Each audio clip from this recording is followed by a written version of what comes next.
Hello everyone, welcome to my channel. In this video हम third chapter का part second करने वाले हैं। पार्ट वन मैंने ऑलरेडी अपलोड कर दिया था, तो आप उसे एक बार देख लीजिएगा, ठीक है। बिफोर स्टार्टिंग द चैप्टर मैं आपको बता देती हूँ कि ब्लैक एरोप्लेन में किस चीज़ के बारे में बताया गया है या किस चीज़ से रिलेटेड ये आपकी स्टोरी होने वाली है। तो यहाँ पर क्या है, यहाँ पे एक पायलट के बारे में स्टोरी है और वो पायलट क्या करता है, वो रिस्क लेता है, ठीक है ना। एक स्टॉर्म आ जाता है और उसकी वजह से वो क्या करता है, उसको रिस्क लेना पड़ता है क्योंकि उसको अपनी फैमिली के साथ में टाइम स्पेंड करना होता है। जल्दी जाने की वजह से वो क्या करता है, वो रिस्क को ले लेता है ना। और उसके बाद जो उसके साथ में होता है वो हम यहाँ पे पढ़ने वाले हैं, ठीक है। देखिए, कभी कभी क्या हो जाता है, कभी कभी बहुत डिफ़िकल्ट रहता है हमारे लिए डिसीजंस लेना, और हम जल्दीबाजी में बहुत सारे डिसीजंस क्या करते हैं, हम गलत कर लेते हैं। और हम क्या समझते हैं, हम समझते हैं कि ये हमारे लिए कोई भी इंसिडेंट हमारे साथ में हुआ ऐसे बाई चांस, हम समझते हैं कि मिरेकल हो गया या कोई मिस्ट्री है हमारे साथ में ऐसे जो सडनली हो गई है। तो यहाँ पे इस इंसिडेंट में अब जब ऐसे कोई परेशानी में आ जाता है तो बहुत मुश्किल रहता है हमारे लिए उस प्रॉब्लम से बाहर निकलना। हमारा जो माइंड है वो भी प्रॉपर काम नहीं करता है, हम बहुत ज़्यादा टेंस्ड हो जाते हैं, समझ में नहीं आता है कि हमें क्या करना है। तो ऐसे इंसिडेंट सबके साथ में होता है ना। तो ऐसा ही एक इंसिडेंट यहाँ पे नैरेटर के साथ में होता है, जो कि डकोटा प्लेन है आपका, और उसका एक पायलट होता है और वो फंस जाता है एक स्टॉर्म में, ठीक है। और उसको हेल्प करता है कोई दूसरा एरोप्लेन। तो उसके बारे में आपकी ये स्टोरी है। इसको मैं आपको पैराग्राफ वाइज जो है मैं आपका बता देती हूँ, राइट। चलिए स्टार्ट करते हैं। The moon was coming up in the east, एक second. The moon was coming up in the east behind me, and the stars were shining in the clear sky above me. There wasn't a cloud in the sky. I was happy to be alone high up above the sleeping countryside. ठीक है। I was flying my old Dakota aeroplane over France back to England. I was dreaming of my holiday and looking forward to being with my family. I looked at my watch 1:30 in the morning, है ना। देखिए, इसमें क्या है कि night का time था, रात का टाइम था, आसमान बिल्कुल क्लियर था, स्टार्स जो हैं वो ट्विंकल कर रहे थे रात में, और पायलट को ना बहुत रिलैक्स्ड फील हो रहा था क्योंकि जो पायलट है, जब आपने देखा होगा मूवीज़ में या कैसे भी, जब एरोप्लेन ऐसे उड़ता है किसी सिटी के ऊपर से जाएगा तो वो नीचे जो लाइटनिंग है पूरी सिटी की वो दिखाई पड़ती है ना। तो ऐसा ही वो क्या करता है, क्योंकि रात का टाइम है, कितना बज रहा है उसमें बताया कि 1:30 बजे का टाइम है आपका, और उस टाइम सब सोते हैं नॉर्मली। तो जब वो सारे नीचे देखता है कि हाँ वो एक ऐसी जगह से गुजर रहा है उसका एरोप्लेन जहाँ पे सारे लोग सो रहे हैं, है ना, तो उसको बहुत अच्छा लगता है, बहुत पीस उसको महसूस होता है। नेक्स्ट है वो कहाँ पे जा रहा था, वो फ्रांस से इंग्लैंड जा रहा था, और रात के 12 बजे के बाद हम मॉर्निंग ही कंसिडर कर लेते हैं।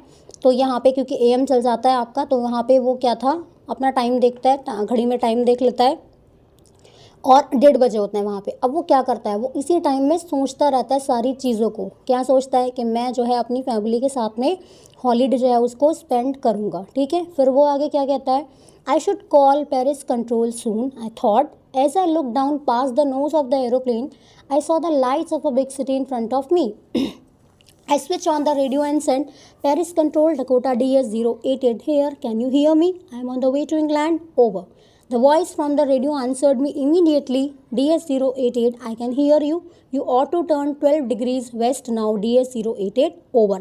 अब क्या हुआ कि जब एरोप्लेन आपका फ्रांस से उड़ के आ रहा था ना, अपनी फ्लाइट कर रहा था, तो पायलट जो है वो क्या सोचता है, पायलट सोचता है कि मैं एक काम करता हूँ, कंट्रोल रूम में मैं इन्फॉर्मेशन दे देता हूँ कि हाँ मैं आ रहा हूँ वहाँ पे, क्योंकि जितने भी ऊपर जो भी आपका एरोप्लेन है, अब एरोप्लेन के ऊपर वहाँ ट्रैक तो कोई ऐसे बना हुआ है नहीं, तो उनको सिग्नल्स कहाँ से मिलते हैं, सारी इंस्ट्रक्शंस कहाँ से मिलती है, नीचे किसी बेस स्टेशन से मिलती होंगी, राइट। तो वो कॉल करता है वहाँ पे, और उस टाइम पे वो कॉल जब करता है तो कंट्रोल एजेंसी को वो कॉल करता है, उसको इन्फॉर्म करता है, उनको इन्फॉर्म करता है, बदले में उसको रिप्लाई भी मिलता है ना, फर्दर इंस्ट्रक्शंस मिलती हैं उसको कि आपको ऐसे ऐसे टर्न करना है। तो ये जो प्लेन है इसका नाम क्या था, इसका नाम था डकोटा DS088। तो वो कहता है वहाँ पे कॉल करके कि क्या आप मुझे सुन सकते हैं, मैं इंग्लैंड आ रहा हूँ। और उसके बाद वहाँ से आंसर मिलता है उसको कि yes I can hear you. और उसके बाद वो इंस्ट्रक्शंस मिलती हैं उसको, क्या इंस्ट्रक्शंस मिलती हैं कि आपको 12 डिग्री वेस्ट में जो है आपको टर्न लेना है अब, ठीक है। इतना वो पायलट काम कर लेता है। आगे देखिए, I check the map and the compass, switched over to my second and last fuel tank and turned the Dakota 12 degrees west toward England. I will be in time for breakfast, I thought. A good big English breakfast. Everything was going well. It was an easy flight. अब क्या हुआ वहाँ पे, compass क्या आपको पता ही है, instrument है जिसका यूज़ किस लिए किया जाता है, डायरेक्शन का पता लगाने के लिए किया जाता है। अब उसके बाद जब उसको इंस्ट्रक्शंस वहाँ से मिल जाती हैं कि आपको 12 डिग्रीज वेस्ट में टर्न करना है, पायलट क्या करता है, थोड़ी सी स्पीड बढ़ाता है, उनकी इंस्ट्रक्शंस को फॉलो करता है और फाइनली वो अपना फ्यूल टैंक भी चेक करता है कि मेरे पास कितना रिक्वायर्ड अभी फ्यूल है जो मतलब मुझे आगे तक पूरा लैंड करने में हेल्प करेगा, कमी तो नहीं है फ्यूल की। इस टाइम वो क्या कर रहा है, इस टाइम वो बस यही सोच रहा है कि मैं अपनी फैमिली के पास जाऊँगा, उनके साथ में डिनर करूँगा और बहुत शांति से, बहुत तसल्ली से बैठ के उनके साथ में डिनर करूँगा। फाइनली मैं अपनी जगह पे पहुंच जाऊंगा उनके पास में। बिल्कुल काम है, जैसा उसने प्लान किया बिल्कुल वैसी सारी चीज़ें चल रही हैं, अभी कोई भी परेशानी नहीं है उसके सामने। Next is Paris was about 150 kilometers behind me when I saw the cloud, storm cloud. They were huge. They looked like black mountains standing in front of me across the sky. I knew I could not fly up and over them, and I did not have enough fuel to fly around them to the north or south. I ought to go back to Paris, I thought, but I wanted to get home. I wanted that breakfast. I will take the risk, I thought, and flew that old Dakota straight into the storm. अब देखिए क्या हुआ जब उसका plane उसने देखा, information दे दी उसने, उसको इंस्ट्रक्शंस भी मिल गई हैं, फ्यूल टैंक उसने चेक किया, तो जब वो जा रहा था तो उसने देखा कि मतलब जब वो अपने प्लेन उड़ा रहा था तो उसने बहुत सारे आसमान में क्या देखे, बादल देखे। ये जो बादल थे इनको देख के वो थोड़ा सा घबरा गया, है ना, अनसेफ लगता है उसको, क्योंकि जब ऐसे कोई टर्बुलेंस वगैरह हो जाता है तो फिर क्या होता है, प्लेन नहीं दिखाई देता, प्लेन को, पायलट को कुछ भी दिखाई नहीं देगा, तो क्या हो जाएंगे वहाँ पे, परेशानी हो सकती है ना, कोई भी इंसिडेंट हो सकता है वहाँ पे। तो फिर क्या हुआ, वहाँ पे जो है आपका स्टॉर्म आ जाता है वहाँ पे और बहुत बड़े बड़े काले काले बादल वहाँ पे आ जाते हैं। और पायलट ने इन माउंटेन्स को या इनको क्लाउड्स को किसके साथ में कंपेयर किया है, माउंटेन्स के साथ में कंपेयर किया है। वो ये जानता था कि मैं इनको क्रॉस तो करके जा नहीं सकता हूँ, है ना, मतलब इनके बीच से क्रॉस होके नहीं जा सकता हूँ मैं, क्योंकि इतना टर्बुलेंस होगा उस टाइम पे वहाँ पे, है ना, बिल्कुल चीज़ें क्लियर नहीं दिखेंगी कुछ भी। और उसके लिए इम्पॉसिबल था कि वो उसको छोड़ के और पूरा टर्न लेके घूम के जाएगा, है ना, क्यों, क्योंकि उसके पास जो फ्यूल था वो बिल्कुल कम था, वो इतना फ्यूल था कि उसको स्ट्रेट ही जाना पड़ेगा, अदरवाइज़ वो पहुंच ही नहीं पाएगा, फ्यूल रास्ते में ही ख़त्म हो जाएगा। अब वो क्या डिसीजन लेता है, वो सोचता है, अब देखो वो कितना परेशानी में, उसे समझ नहीं आएगा पहले तो कि व्हाट टू डू। अब डिसीजन क्या सोचता है, वो सोचता है कि मैं काम करता हूँ कि मैं पेरिस वापस चला जाता हूँ।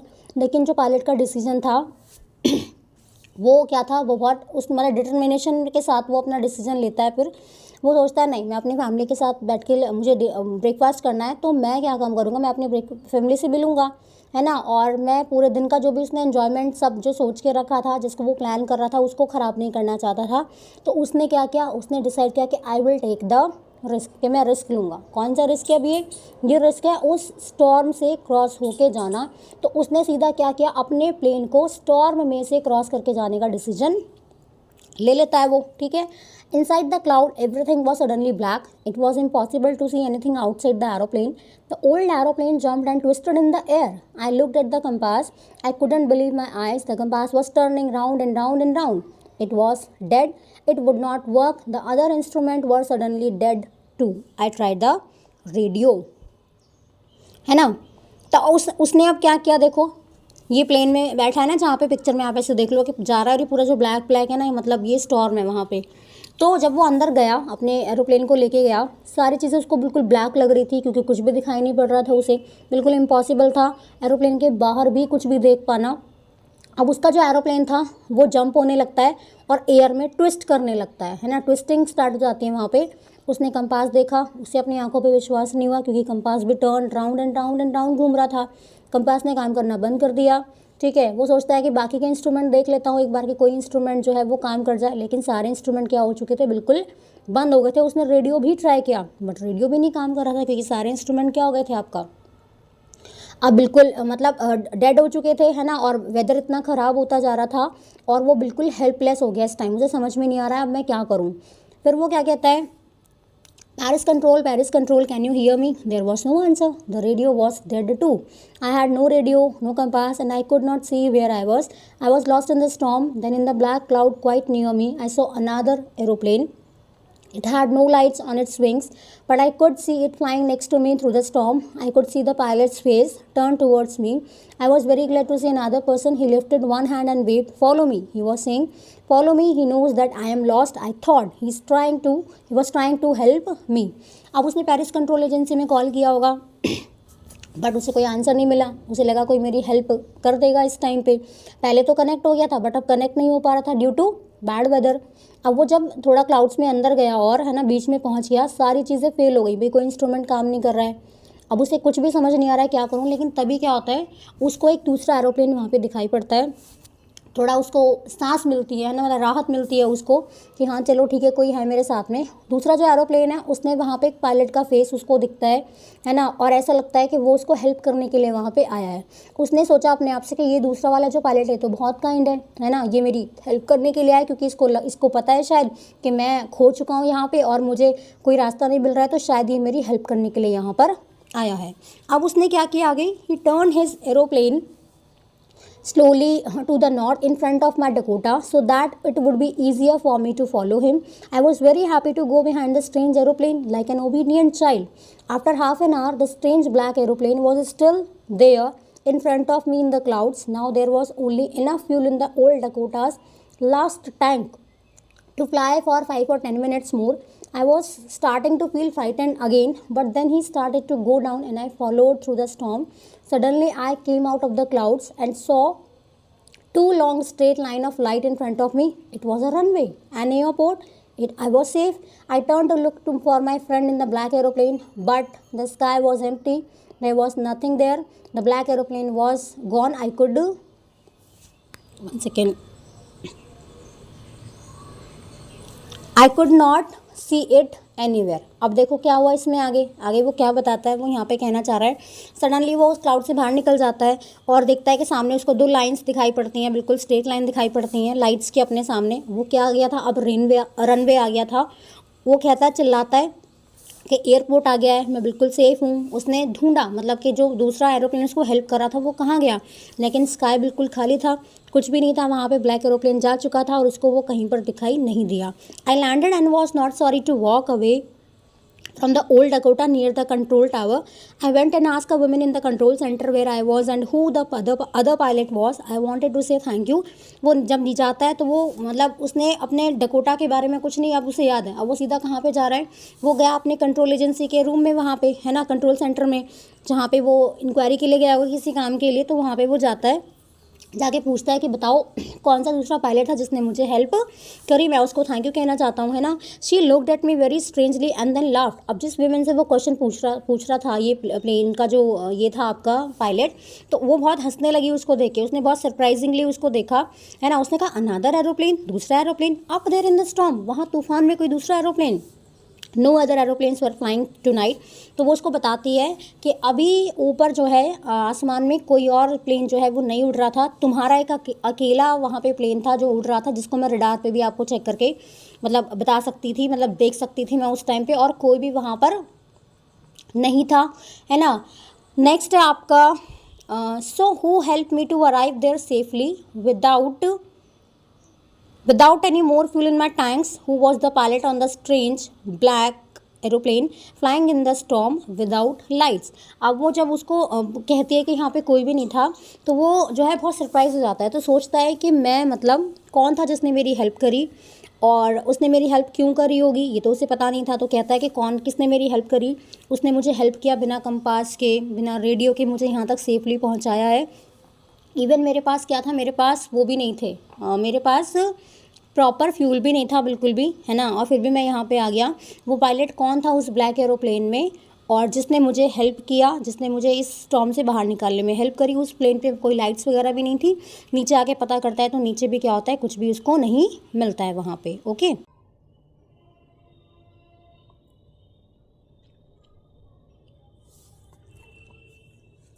चलिए अब क्वेश्चन देख लेते हैं। तो यहाँ पे हमारा चैप्टर फिनिश हो जाता है। एक बार मैं आपको क्वेश्चंस बता देती हूँ।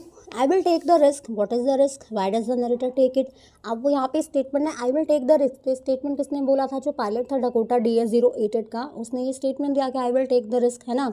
तो उसने रिस्क क्या लिया था, क्या रिस्क था, ये रिस्क ये था कि वो स्टॉर्म में फंस जाता है, बट वो अपनी फैमिली के साथ में ब्रेकफास्ट करना चाहता था, और उसका जो प्लेन है वो कहाँ पर फंस गया, स्टॉर्म में, है ना। तो वो डिसाइड करता है कि मैं सीधा स्टॉर्म से ही अपने प्लेन को लेकर जाऊँगा, क्योंकि वो ये चांस जो था, ये मौका जो था, वो खोना नहीं चाहता था अपनी फैमिली के साथ में डिनर करने का। इसीलिए वो रिस्क लेता है। कौन सा रिस्क, स्टॉर्म से जाने का, जबकि वहाँ पे विजिबिलिटी मतलब कुछ भी चीज़ें उसको दिखाई नहीं पड़ रही थी, फिर भी वो रिस्क लेता है कि मैं वहाँ पर जाऊँगा। Okay, second is describe the narrator experience as he flew the aeroplane into the storm. उसका एक्सपीरियंस कैसा रहा आपके पायलट का।